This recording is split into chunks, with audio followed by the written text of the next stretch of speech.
안녕하세요. 광야에서 속삭이는 소리입니다.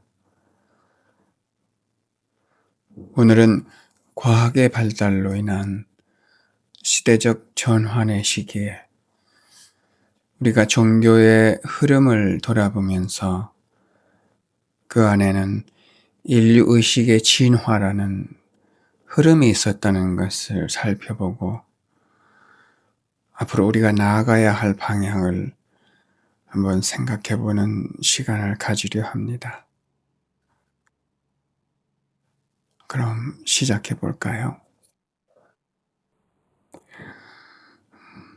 불교든 유대교든 그리스도교든 이 모든 종교들은 각기 다른 시대와 지역 그리고 그 시대 인간의 의식 구조 속에서 꽃을 피웠습니다.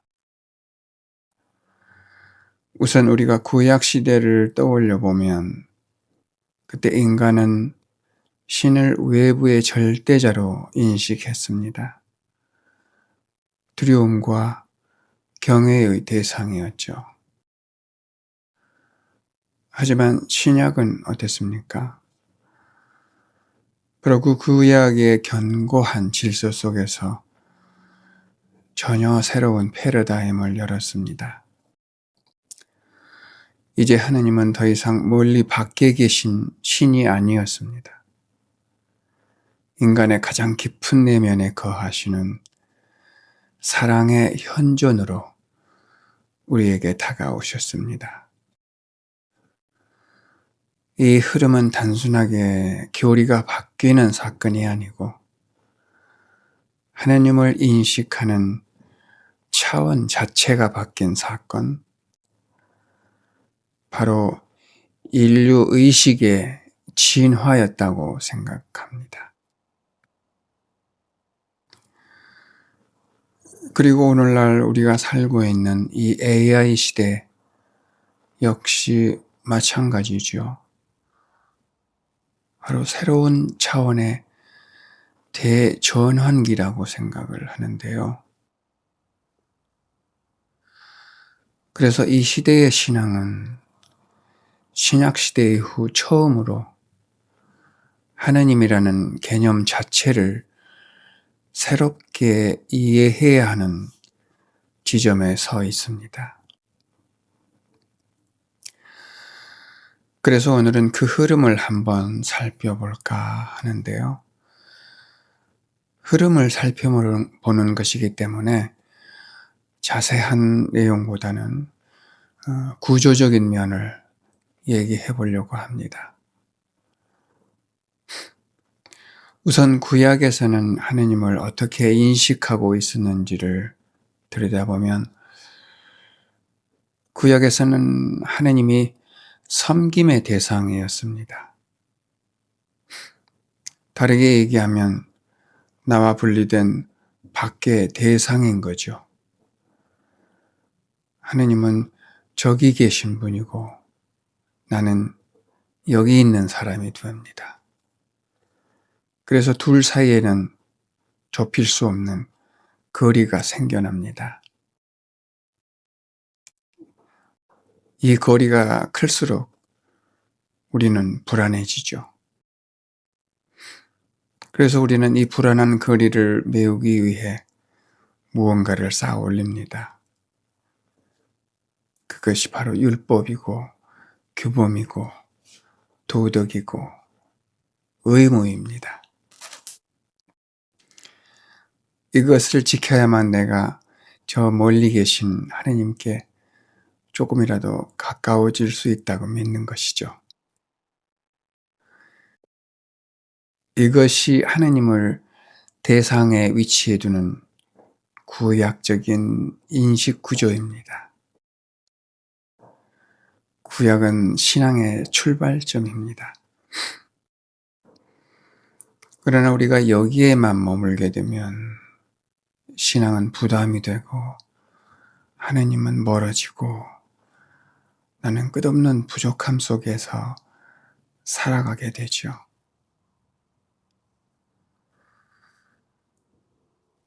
하지만 신약에서 예수님은 이 구조의 패러다임을 완전히 전환하셨습니다. 예수님은 하나님을 저 멀리 계신 분이 아니라 내 안에 계신 분으로 드러내십니다. 그분은 율법보다 사랑을, 제사보다는 관계를, 형식보다는 마음의 진실을 강조하셨습니다.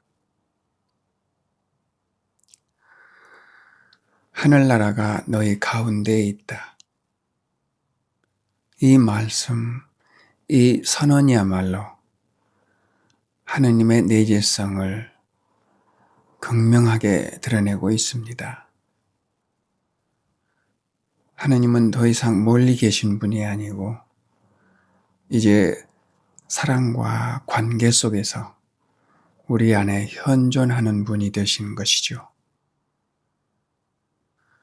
즉, 신약은 구약의 틀을 부정한 것이 아니라 그 틀 안에 어쩌면 갇혀 있었던 하느님의 빛을 인류 의식의 차원에서 새롭게 드러내는 사건이었던 것이죠.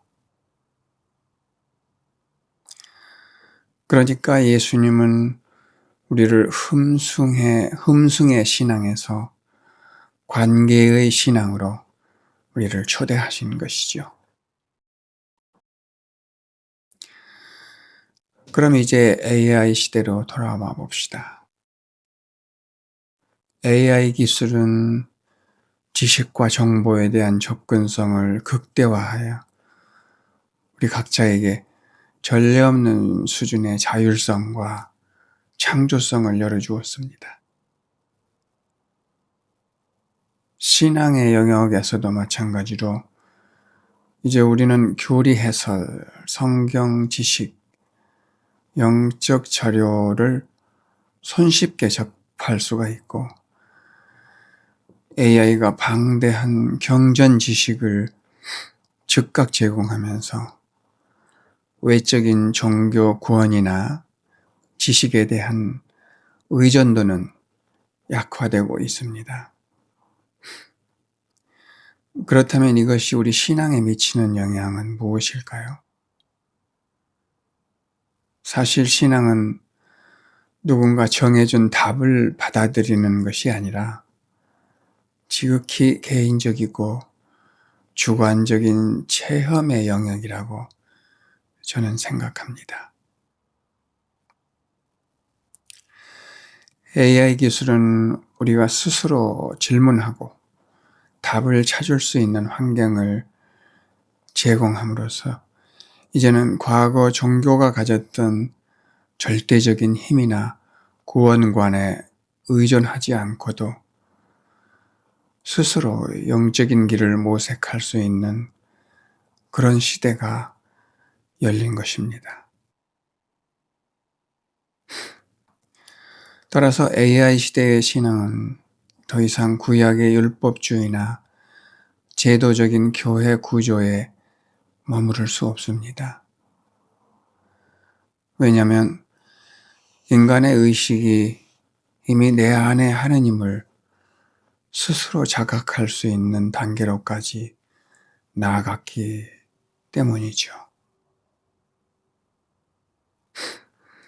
구약이 복종을 통한 두려움의 신앙이었다면 신약은 사랑을 통한 관계의 신앙이었습니다. 그리고 이제 AI 시대의 신앙은 현존의 신앙으로 나아가야 한다고 생각합니다.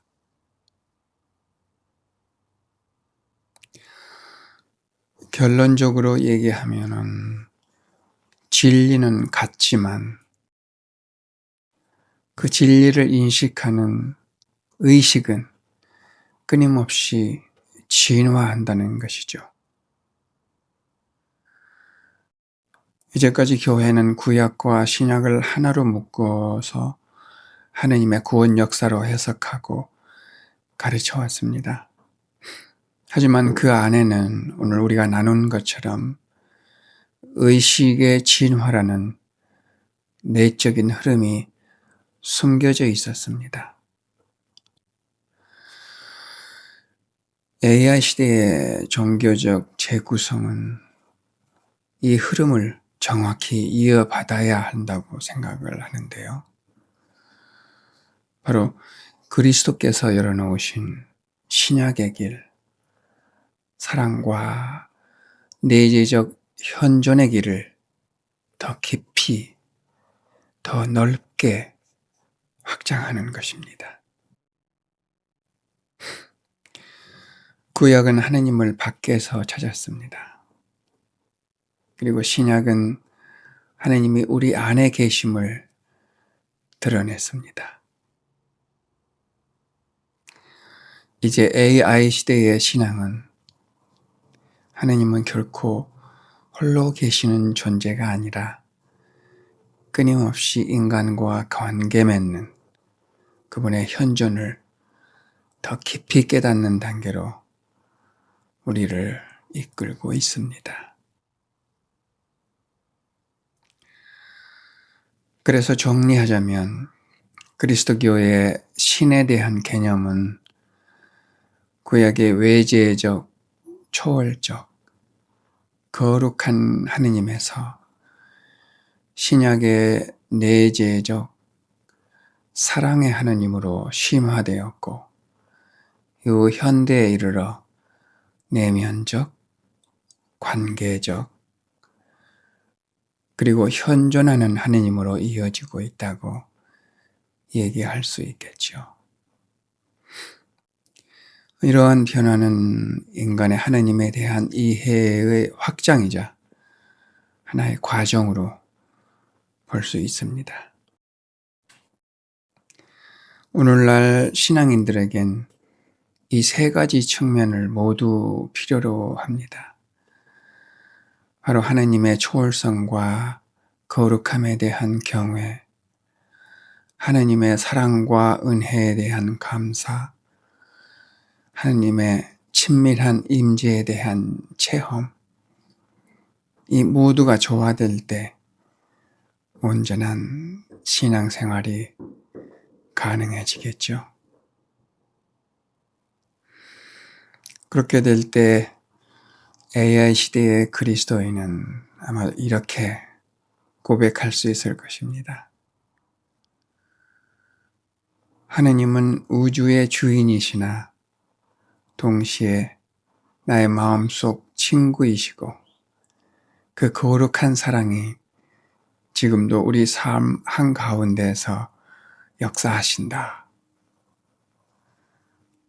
이것이야말로 교리를 넘어 삶으로 체득된 하느님에 대한 새로운 인식일 것입니다. 마지막으로 이제는 우리가 기술이 아닌 영혼에 집중해야 할 시대이고 AI가 줄 수 없는 인간다움의 신비와 사랑의 현존을 지키는 것이 우리 신앙인에게 요구되는 태도일 것입니다.